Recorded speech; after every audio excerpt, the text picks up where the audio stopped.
Je viens de lancer la VOD du Tech Talk, le chat, bien évidemment, comme d'habitude, vous savez ce que vous devez faire. Saluez ceux qui regardent en VOD, comme d'habitude, pendant que moi, je vous parle un petit peu du programme de ce Tech Talk, qui va en somme toute être assez rapide. On n'a pas beaucoup de news. On va commencer par du Intel. Intel, des petits processeurs, voilà, qui ont leaké, notamment les performances d'un processeur de la série 9, donc 9e génération, mais vraiment là on parle du haut de gamme. On va également parler d'Intel et du 10 nanomètres. Ensuite, on va parler de la première RTX 2080 Ti qui est annoncée à son MSRP, c'est-à-dire 999 dollars, 1000 euros. On va parler de la nouvelle AMD RX 590 dont on avait parlé la semaine dernière. Elle avait leaké un petit peu. On savait qu'AMD allait sortir une nouvelle RX 590, on ne savait pas trop quand, pourquoi, comment, c'était quoi les perfs, c'était quoi les spécifications. Là, on a un premier aperçu au niveau des perfs sur différents jeux. On a également un premier aperçu de Vega 20, le premier GPU en 7 nanomètres de chez AMD. Mais, ce n'est pas une carte RX, c'est une autre carte. On ne sait pas quelle référence, mais AMD avait dit qu'il ne sortait pas de RX en Vega 20 maintenant, que ça attendait les annonces au CES. Là, ça a été une annonce qui a été faite cette semaine sur un premier GPU en 7 nanomètres. On a des benchmarks en jeu sur différents jeux de cette carte. C'est pas un truc hyper puissant parce que c'est pas le fer de lance d'AMD du 7 nanomètres qu'ils vont annoncer au CES, donc vous affolez pas. Ensuite, on va parler de l'article 13 qui a été adopté par l'Union européenne sur les droits et les copyrights sur les vidéos en ligne, etc. et le contenu en ligne dématérialisé. Et YouTube qui appelle à tous les créateurs de contenu à se mobiliser pour essayer de faire changer ça, parce que vous allez voir, c'est un truc qui met un peu une épine dans le pied aux créateurs de contenu, cette loi sur les copyrights. On va ensuite parler de OnePlus 6, du OnePlus 6T qui va être annoncé demain lors d'une conférence. Et ensuite, on va parler de Red Dead Redemption 2 et de la PS5. Et ouais, et c'est parti. Et c'est y part. Alors, on va commencer tout de suite. On va commencer tout de suite avec Intel. Vous n'avez bien évidemment pas l'écran parce que je ne l'ai pas encore activé. Alors, voilà. Le i9, désolé, je tape dans mes mains, je suis sûr que ça vous éclate les oreilles. Excusez-moi. Donc le i9 9980X, le fer de lance, le nouveau fer de lance de chez Intel, un CPU avec 18 cœurs seulement, donc qui fait partie de la nouvelle série 9, 9e génération de chez Intel, qui est un processeur au socket X299, bien évidemment.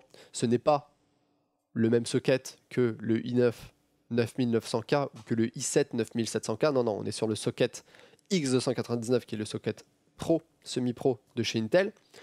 Et donc on a toute une gamme de processeurs qui sortent sur ce socket 9800X, 9820X, etc. Et le plus puissant qui est le 9980XE qui va sortir, je ne sais pas si on a la date de sortie exacte, mais on a des premiers benchmarks de ce petit pros qui frôle les 9362 points sur TimeSpy, sur le benchmark tout confondu, et qui atteint les 10 728 points sur le test seulement lié au processeur, sachant que les 18 cœurs tournent de base à 3 GHz et avec une fréquence de boost à 4.5 GHz. Et il bat le haut de gamme actuel qui est le i9 7980XE, qui était le processeur le plus puissant à l'heure actuelle de chez Intel pour le grand public, si je peux appeler ça du grand public, c'est plutôt pour les professionnels, etc. Les gros streamers. Donc, on n'est pas vraiment sur un processeur pour monsieur et madame tout le monde, bien évidemment. Mais donc, du coup, il le bat de quelques points. Je pense qu'on est sur de l'ordre de 1000 points de plus, grosso modo. Sachant que le 7980XE était un processeur qui avait exactement Combien il avait de cœur? Combien est-ce qu'il avait de cœur? Autant. Ah bah autant que le 7980XE. C'est-à-dire qu'on a deux processeurs qui ont le même nombre de cœurs, 18 cœurs, 36 fils de calcul. Mais du coup, la nouvelle architecture est un tout petit peu plus performante. Notamment, je pense, parce qu'au niveau de la fréquence boost, on monte plus haut. Au niveau de la fréquence, on est sur 4.5 GHz, alors que l'autre était certainement un petit peu plus bas.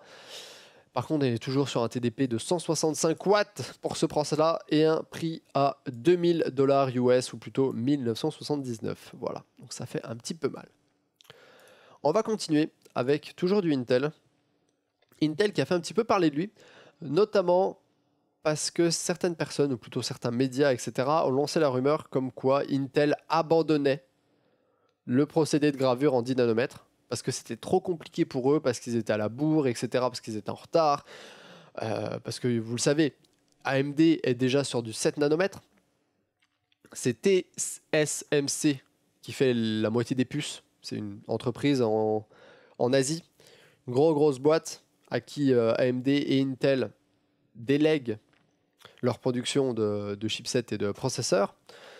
Et en gros, AMD est déjà sur du 7 nanomètres, TSMC est hyper occupé avec le 7 nanomètres, et pendant ce temps-là, Intel est en train de mettre en place son 10 nanomètres et de faire des processeurs qui sont en 10 nanomètres. Et en gros, il y a des petites news qui ont popé à gauche à droite disant que Intel va abandonner ce procédé de 10 nanomètres parce qu'ils sont super en retard et ils peuvent pas le faire. Sauf que Intel n'a jamais rien dit de tel, et du coup a été obligé de faire une annonce publique comme quoi ils n'arrêtaient pas le procédé en 10 nanomètres pour leurs futurs processeurs et qu'ils faisaient des bons progrès là-dedans. Voilà, la quote exacte, Intel News sur Twitter. Les récents, ou plutôt pas les récents, mais les rapports des médias publiés dans la journée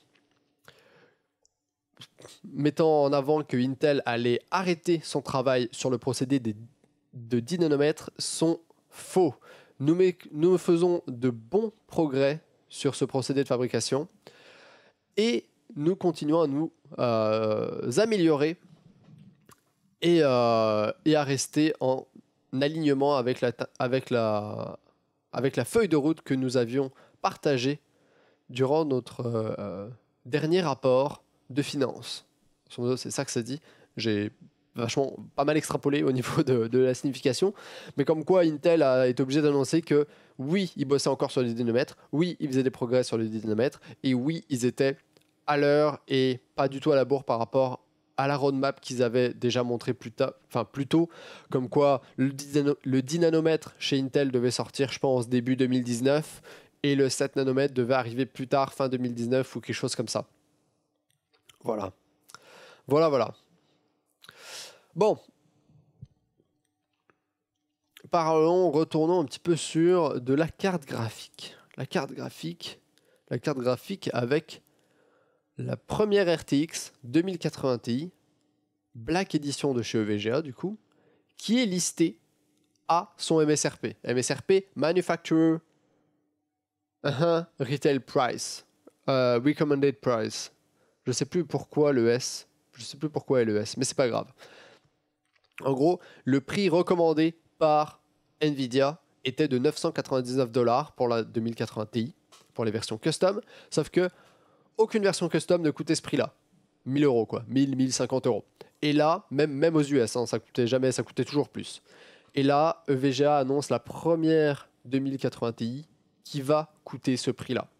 Donc on commence à voir les premières cartes qui coûtent le prix annoncé par Nvidia. Donc ça, c'est une bonne chose parce que du coup, on va avoir des cartes qui sont très performantes et qui ont des prix moindres que les prix actuels des RTX 2080 Ti qui faisaient grincer des dents. Ce qui fait qu'on va avoir un meilleur ratio performance-prix pour ces cartes. Ce qui fait que ça va peut-être les ramener un peu sur le devant du marché par rapport au GTX 1080 Ti, etc. Bref, donc c'est juste cette petite annonce-là. Voilà, c'est une carte VGA qui va sortir très prochainement. Voilà, un design assez simple. On retrouve le même design que sur, j'ai l'impression, c'est un mix entre les anciennes 1080 Ti et les nouvelles 2080 Ti, c'est-à-dire qu'au lieu d'avoir du triple fan, donc du triple ventilateur, on reste sur du double ventilateur comme la série 10, sauf qu'au niveau de la couverture, etc., du radiateur, bah, ça ressemble à ce qu'ils font pour la série 2000, avec un truc un peu transparent, avec des parties amovibles, etc. Donc ça s'appelle la Black Edition, édition noire, et elle devrait sortir, je pense, très prochainement. On n'a pas vraiment plus d'informations là-dessus, mais vous voyez les petites images de la carte ici. Voilà, ça fait plaisir. Ça fait plaisir d'avoir une première carte qui sort sous la barre des 1000 $ pour la 2080 Ti. Passons sur la news suivante. News suivante, dont on parlait la semaine dernière, AMD, nouvelle carte graphique, pour attendre les cartes en 7 nanomètres qui vont être annoncées au CES. AMD annonce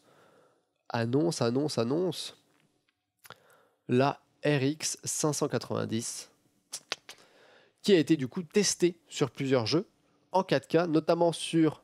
Enfin, je pense que c'est pas plusieurs jeux, je pense que c'est juste sur Final Fantasy. Juste le benchmark de Final Fantasy. Et apparemment, elle arrive à battre la GTX 1060 en 4K. Et sinon, elle a à peu près les perfs d'une pseudo 990. Attendez, faut voir s'il n'y a pas des trucs. Ouais, c'est ça.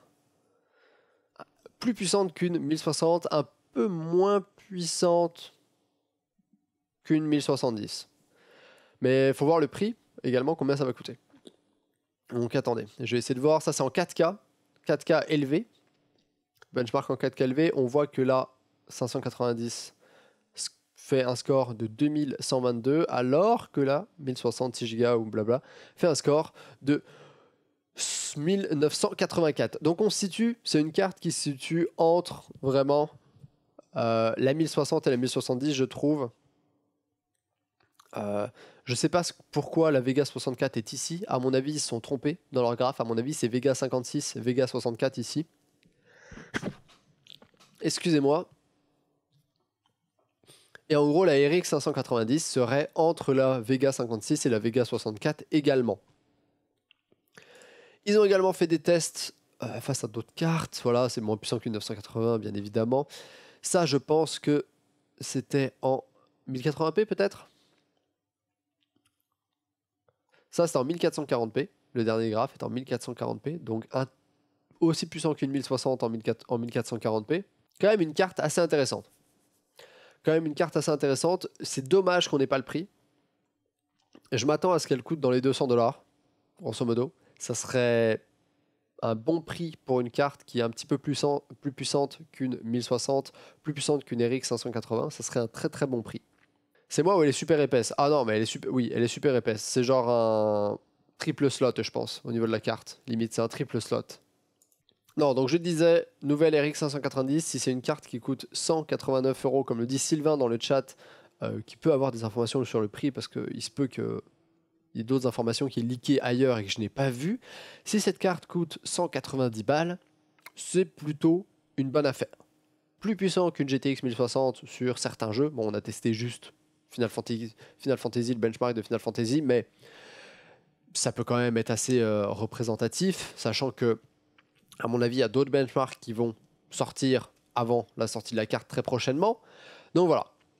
Mais pour 190 balles, ça serait bien. Ouais, mais il se peut que la RX 580, du coup, qui est à 230, 220, baisse de prix. Passe sous la barre des 200 et que celle-là prenne sa place à la limite. Voilà. Ça peut être une solution aussi.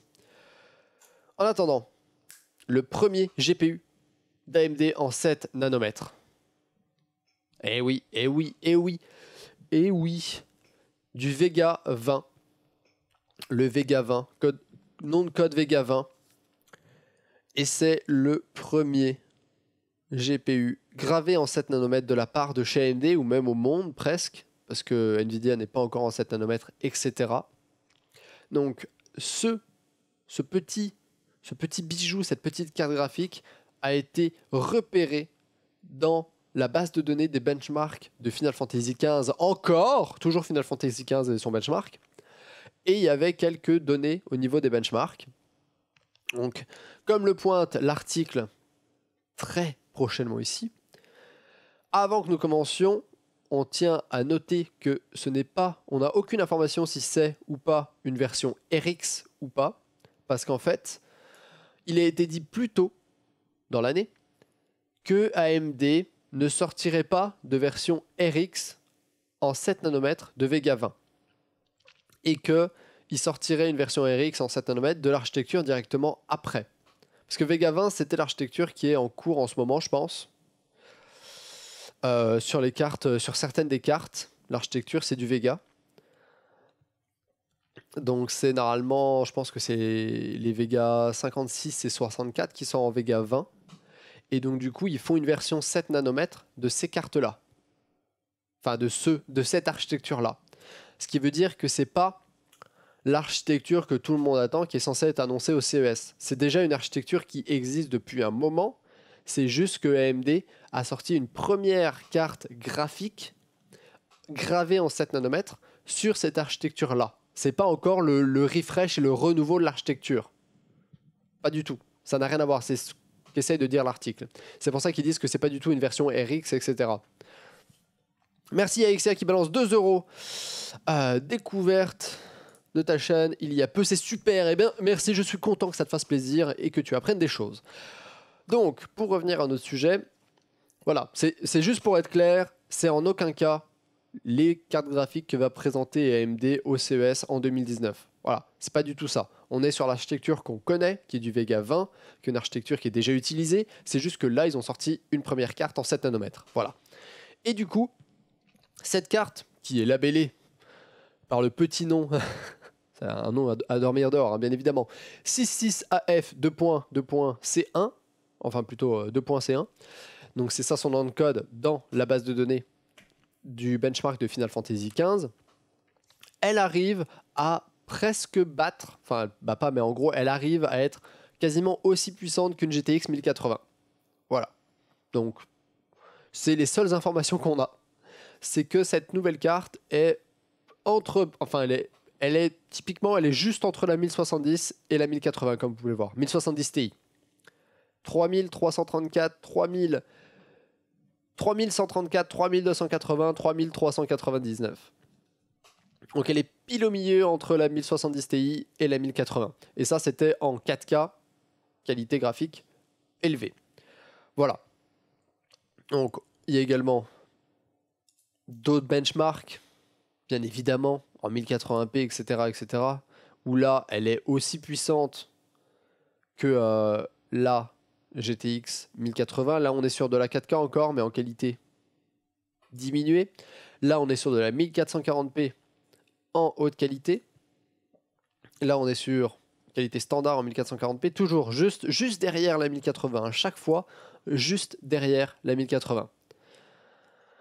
Donc, qu'est-ce que ça veut dire ? Qu'est-ce que ça veut dire ? Ça veut dire que le 7 nanomètres, ça apporte quand même des performances en plus. Parce qu'en utilisant une architecture qui existe déjà, et en diminuant la finesse de gravure, on se retrouve avec un GPU qui est un petit peu plus puissant et qui certainement consomme un petit peu moins. On n'a pas les données de consommation à l'heure actuelle. Mais à mon avis, la gravure en 7 nanomètres, ça va faire que on peut mettre plus de trucs, voilà, dans un chipset plus petit. Ce qui fait que si tu veux avoir la même puissance, ben, tu as besoin de moins de place. Et ça va chauffer autant. Donc, si tu prends la même place, soit tu mets plus de trucs, soit si tu mets le même nombre de trucs, bah du coup tu as une densité qui est moins grande et du coup ça chauffe moins. C'est l'avantage de graver plus fin. Tu graves plus fin, donc pour avoir la même densité de transistors, ben tu as besoin de moins de place. Donc si tu utilises la même densité de transistors et que tu as moins de place, ben, bref. Je sais pas si vous voyez ce que je veux dire. Tu graves plus petit. Si tu graves plus petit, pour avoir la même puissance, bah, tu as une puce qui est plus petite et qui va chauffer autant, parce que la densité sera la même. Ou alors, la densité sera la même ? Non, la densité sera plus élevée, mais tu vas chauffer certainement autant, parce que tu auras la même puissance. C'est ça que je voulais dire. Et par contre, si du coup tu utilises une puce qui fait la même taille, et que tu mets autant de choses à l'intérieur que l'ancienne génération, autant de transistors à l'intérieur que l'ancienne génération, ta densité sera moindre, donc tu vas certainement chauffer beaucoup, beaucoup moins. Bref, tout ça pour dire qu'en utilisant une architecture qui est déjà un petit peu vieille, pas vieille, mais qui existe déjà et qui n'est pas nouvelle, etc., et en diminuant la finesse de gravure, on arrive à gagner des performances. Et AMD arrive à égaler la GTX 1080 presque avec ce nouveau GPU. Donc j'attends vraiment. Ça hype encore plus pour la prochaine architecture. C'est clairement ce que ça fait. Là, en utilisant du vieux qui recycle avec du 7 nanomètres, ils arrivent quasiment à égaler la puissance d'une GTX 1080. Qu'est-ce que ça va être avec la nouvelle architecture qui va arriver en janvier-février? Ça va être la folie. Ça va être la folie. Voilà. Bon. On va parler copyright. On va parler copyright et l'article 13 de la loi européenne. Donc, en gros, l'article 13 de la loi européenne sur les copyrights est passé au Conseil européen, je pense que c'était le 20-25 septembre dernier. Et ce qui se passe, c'est qu'apparemment, cet article représente un danger pour les créateurs de contenu sur YouTube et sur Internet en général. Voilà. Pour faire un petit résumé. L'article 13, blablabla, est un projet de loi qui est censé permettre de mieux protéger les ayants droit sur Internet. Ce qui fait qu'il prévoit notamment de supprimer les contenus en cas de violation du droit d'auteur. C'est-à-dire que dès que tu utilises un truc qui est dans le cadre du droit d'auteur, que ce soit une musique, une image, une vidéo, un son, si c'est copyrighté et qu'il y a des droits d'auteur derrière, l'article 13 stipule que la vidéo peut être supprimée, la vidéo ou n'importe quoi d'autre. Pour YouTube, etc., Facebook ou Twitter, ça veut dire qu'ils sont obligés de coopérer. C'est-à-dire que YouTube, Facebook, Twitter n'a pas le choix que d'appliquer cette loi. C'est-à-dire qu'ils ne peuvent pas dire non. Nous, on va laisser les gens, on va laisser les gens qui mettent 10 secondes de vidéo de cette musique-là, on va laisser leur vidéo en ligne. Parce que ça serait contre la loi européenne. Voilà. Donc, ce qui fait que s'il y a une vidéo où il y a 10 secondes de musique qui est copyrightée, 20 secondes de musique copyrightée, YouTube va devoir supprimer la vidéo. Ou en tout cas, l'ayant droit, celui à qui la musique appartient, peut dire bah, moi, je veux que cette vidéo soit supprimée. On est au-delà de la démonétisation. On est un niveau au-dessus. Jusqu'à présent, c'était tu mets 30 secondes d'une musique copyrightée dans ta vidéo YouTube, ta vidéo se fait démonétiser, et blam, tout l'argent ne te revient pas sur une vidéo de 30 minutes hyper travaillée, tu as fait un court-métrage de malade, tu as mis 10 secondes d'une musique qui est copyrightée, tu te prends, pas un strike, parce que c'est pas un strike du tout, mais tu te prends une contestation pour droit d'auteur, et là, tout l'argent qui est fait et généré par ta vidéo revient au mec dont la musique fait 10 secondes et qui est copyrighté. Donc à l'ayant droit, ce qu'on appelle l'ayant droit. Alors que toi, t'as fait 30 minutes de vidéo, le mec prend 30 minutes de les revenus de 30 minutes de vidéo pour 10 secondes de musique. On est au-dessus de ça encore. Parce que ça, c'est déjà... YouTube a été obligé de sévir leur politique à cause de cet article 13. C'est pour ça qu'il y a de plus en plus de musiques et de vidéos qui se font démonétiser à cause des copyrights sur YouTube. CF, le genre du grenier, CF, je pense que vous l'avez vu. Le genre du grenier, je pense qu'il se fait démonétiser les 3/4 de ses vidéos 2 jours après qu'elles soient sorties, voire même 1 jour après qu'elles soient sorties à cause de ça. Mais là, c'est encore pire parce que YouTube pourra être obligé, c'est pas YouTube qui choisit, mais YouTube pourra être dans l'obligation de supprimer la vidéo si l'ayant droit le veut. Donc en gros, ils doivent coopérer de bonne foi avec les propriétaires des droits d'auteur et mettre en place des mesures pour les faire respecter. Bon, bien évidemment, au niveau du YouTube, il y a déjà le Content ID qui est censé identifier chaque vidéo par un numéro de série précis qui est unique, et à chaque fois que tu uploades une vidéo, il compare ce truc-là à une énorme base de données pour voir s'il n'y a pas des trucs qui sont déjà réutilisés ailleurs. Mais ça peut être problématique. Et c'est pour ça que le CEO de YouTube, Susan Wojcicki, j'arrive pas à prononcer son nom, j'en ai aucune idée. Susan Wojcicki, on va dire ça comme ça, qui est le CEO de YouTube, s'oppose à ce projet de loi, même s'il est déjà passé, et appelle les créateurs de la plateforme à la rejoindre et à manifester leur désaccord. Parce qu'il y a d'autres variantes de cet article 13 qui vont être votées au printemps. Et donc, du coup, elle essaye de mobiliser des gens, et notamment les créateurs, parce que c'est eux qui vont être impactés en premier, notamment les petits, moyens créateurs qui vont être impactés en premier par cet article. Elle essaie de les mobiliser pour faire changer les choses.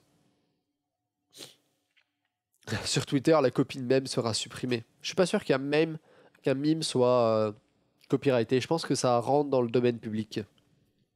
Il y a moyen que ça rentre dans le domaine public. Affaire à suivre, donc.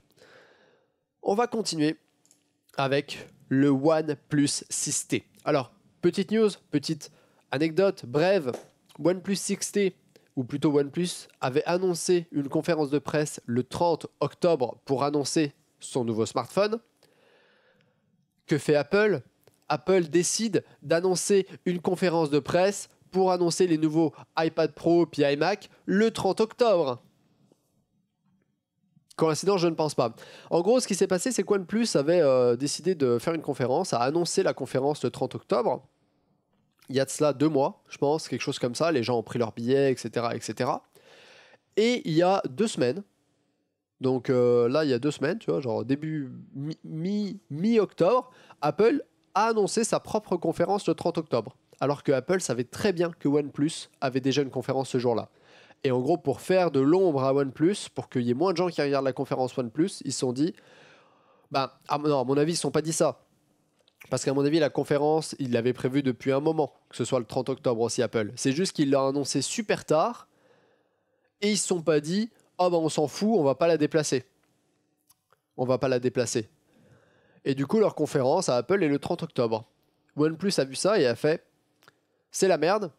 Si Apple fait sa conférence le 30 octobre, ça va nous faire beaucoup d'ombre. On peut pas se permettre ça. Donc, OnePlus a dû déplacer sa conférence au 29 octobre. Donc, la conférence OnePlus est demain. Et ce qu'ils ont fait, c'est que du coup, ils ont remboursé. Alors ça, c'est GG well played. Hein. MVP des compagnies de téléphone.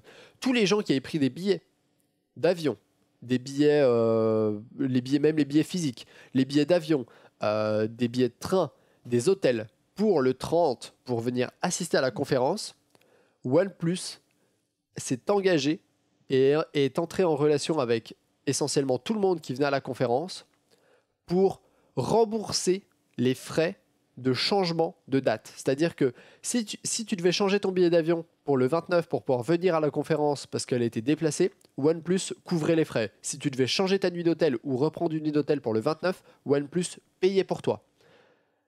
Ça, c'est insane. Bref, c'était juste un petit aparté par rapport à OnePlus. Là, c'est qu'il y a eu un leak par rapport au smartphone, au OnePlus 6T. Donc, c'est le poster qui a leaké. Un poster avec dessus 3 téléphones, 3 OnePlus 6T, sur lesquels on voit un petit peu au niveau du design et de la façade avant ce que ça donne. On voit d'ailleurs notamment que le téléphone sera potentiellement disponible en 2 coloris, ou peut-être plus, mais qu'il y a un coloris plutôt miroir et un coloris plutôt mat.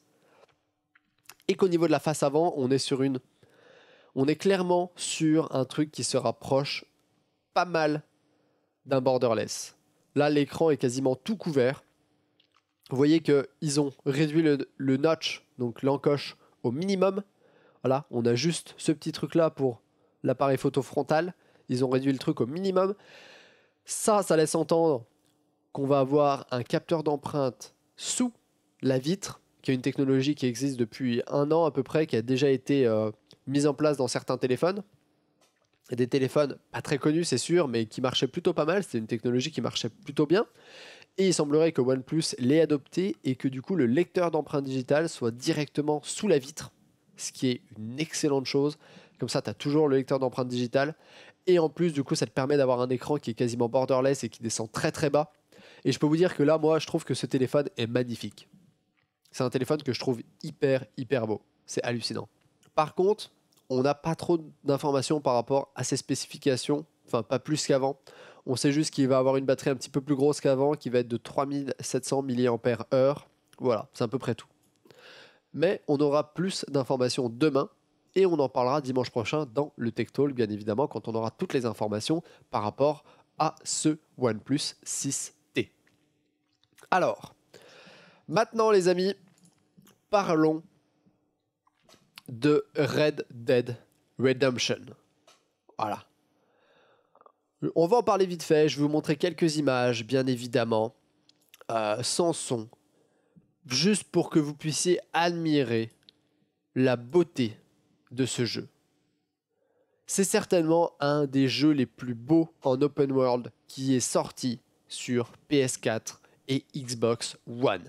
Alors c'est sûr, il va être encore plus beau si vous jouez sur PS4 Pro et Xbox One X. Et d'ailleurs, je pense que la version Xbox One X s'en sort mieux que la version PS4 Pro, parce que la Xbox One X est un petit peu plus puissante. Mais au niveau des textures, etc., de l'éclairage, des détails, ça va être un petit peu plus riche sur les versions upgrade des consoles. Mais un open world qui a l'air absolument fantastique. Je pense que là, Rockstar a fait un énorme coup, a frappé une énorme... Enfin, c'était un coup de génie, c'est un coup de maître, ce jeu, je pense. Le premier Red Dead Redemption, j'ai joué sur PS3, était excellent, et je n'en attends pas moins de ce Red Dead Redemption 2. On a l'air d'avoir un jeu qui est aux petits oignons, des environnements qui sont splendides. Genre, tu te perds dans l'environnement. Là, je sais pas pourquoi, on a une image de Horizon Zero Dawn. Ne me demandez pas pourquoi. Mais voilà. Je pense que c'est un must-have pour toutes les personnes qui ont des consoles. En tout cas, toutes les personnes qui ont des PS4 et Xbox One. C'est un must-have, ce jeu. Jetez-vous dessus dès que vous pouvez. Mais allez-y sans vous poser la question, quoi. Il n'y a même pas besoin de se poser la question. Regardez ça. Regardez ça. Regardez ça. Je veux dire, il y a un moment, faut mettre tout le monde d'accord, et là, Rockstar le fait. Et au niveau du gameplay, apparemment, c'est hyper intéressant. On a un monde qui est dynamique, on a un gameplay qui est bon, on a des bons gunfights. Au niveau des déplacements, c'est pas chiant, parce que tu as beaucoup de choses à faire, on a un monde qui est vivant. L'histoire a l'air d'être également hyper riche, avec beaucoup de rebondissements, beaucoup de choix à faire. On peut jouer en troisième personne ou en première personne, ce qui fait que c'est aussi pas mal intéressant. Je suis pas un gros fan de GTA. GTA 5, GTA 4, j'ai jamais vraiment aimé GTA. Par contre, là, ce jeu, pour moi, c'est presque le Saint Graal, quoi. C'est un The Witcher fait par Rockstar au Far West. Donc, c'est une tuerie. Mais, bien évidemment, Red Dead Redemption, à notre grand désespoir, n'est pas disponible sur PC. Eh oui. Ou en tout cas, pas encore. Parce qu'il semblerait que Red Dead Redemption puisse avoir une version PC, pas très prochainement, mais dans le futur. Aucune date n'est donnée. On sait rien. Pas de date précise. Aucune idée sur si c'est dans 2 mois, si c'est dans 6 mois, si c'est dans 1 an, si c'est dans 2 ans. Mais à ce moment-là, j'en ai rien à foutre. Rien que le fait de savoir qu'une version PC est fortement probable, ça me suffit. Là, ça refait mon bonheur. Rien que savoir que ce jeu de génie va sortir sur PC, je suis satisfait. Voilà. Alors, comment est-ce qu'on peut savoir ça? C'est qu'apparemment, il y a des settings qui auraient été découverts dans la version, enfin pas la version, mais plutôt dans l'application compagnon du jeu. Donc vous savez, souvent les jeux ils sortent et puis ils ont une application qui est liée au jeu que vous pouvez télécharger sur votre mobile qui permet de se connecter à votre compte et puis de suivre certains trucs, etc. C'est une app qu'on appelle compagnon. Je pense que Watch Dogs avait ça, il y a d'autres jeux qui ont ça également. Il y a limite, je suis sûr que GTA 5 a ça aussi. Eh bien, dans le code source de cette application-là, ou dans les fichiers de cette application-là en tout cas, il y aurait des settings et des chaînes de caractères, donc du coup des phrases, des settings, qui indiqueraient une version PC. Notamment au niveau des settings graphiques. Parce qu'il faut savoir, dès qu'on parle de settings graphiques, forcément c'est sur PC. Parce que les settings graphiques, les réglages graphiques ne sont pas un truc propre aux consoles. Il y a quelques jeux qui ont implémenté deux, trois options graphiques sur les consoles que tu pouvais activer et désactiver. Mais on parle d'un truc voilà, très entrée de gamme, dans le sens où il y avait deux, trois options, puis c'est tout. Genre des trucs de post-process, si tu veux activer le bloom, si tu veux activer le motion blur, tu vois, des trucs comme ça. Là, non, là, on parle de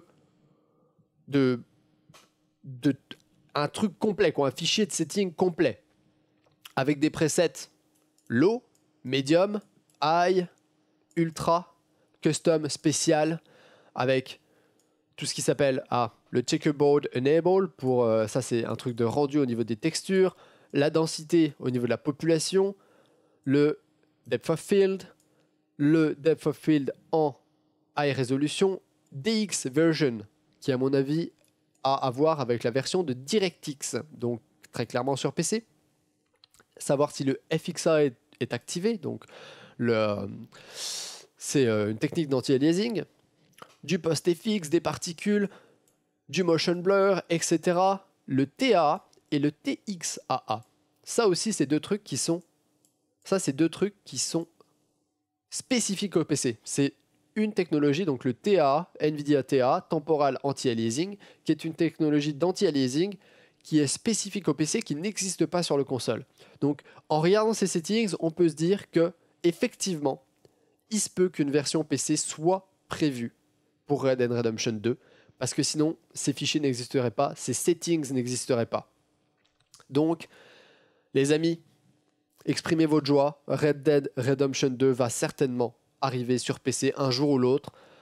Ça va être annoncé sur Rockstar, j'en suis sûr. Et voilà. Mais je suis le messie, l'annonciateur de cette bonne nouvelle. Il y a également plusieurs indices qui laissent douter de cette venue sur PC, notamment des offres d'emploi qui étaient apparues au début du développement du jeu. Donc je pense que c'était 2015, 2014, 2015. Il y avait des offres d'emploi qui étaient apparues sur certains sites où en gros c'était listé Red Dead Redemption, PS4, Xbox One, PC au niveau du développement, et même certaines offres un petit peu plus précises où ils cherchaient spécifiquement des développeurs PC pour Red Dead Redemption.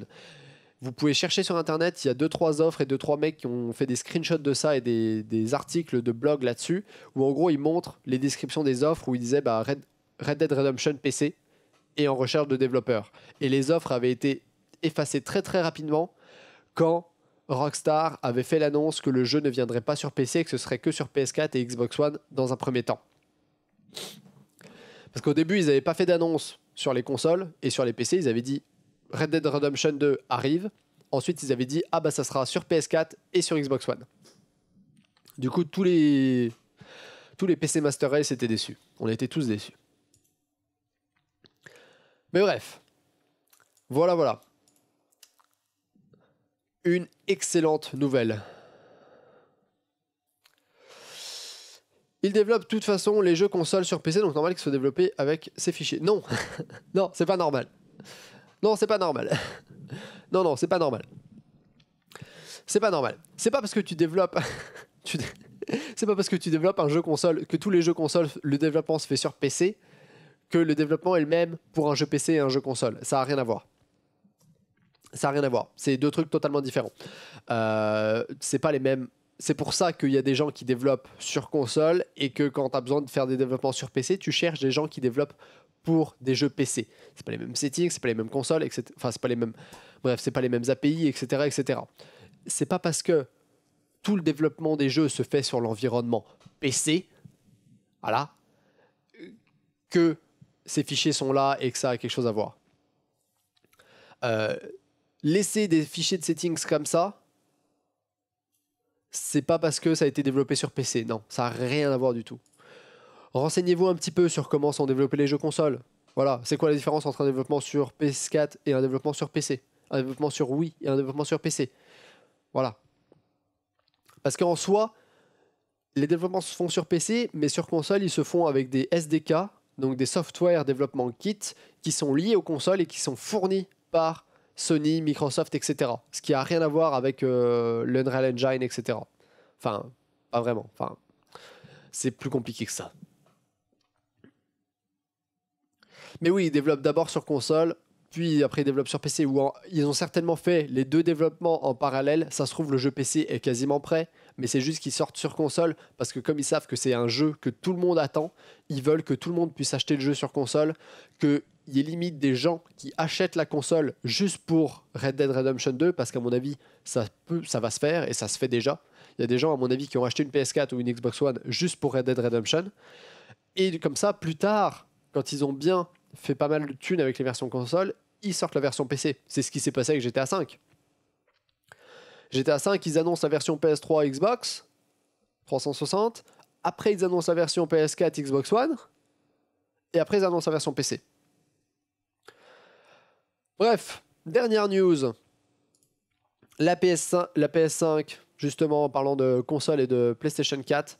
La PlayStation 5, c'est une news qui est sortie le 11 octobre, bien évidemment, qui a fait pas beaucoup de bruit parce qu'elle a été un peu éclipsée sous d'autres trucs. En gros, Kenichiro Yoshida, le président de Sony, a confirmé que il était temps pour une nouvelle génération de plateformes. Ils n'ont pas donné de nom, il n'a pas donné de nom, il n'a pas parlé explicitement de la PlayStation 5, mais en gros, il a dit oui, c'est le temps qu'une nouvelle génération de consoles sorte et voit le jour.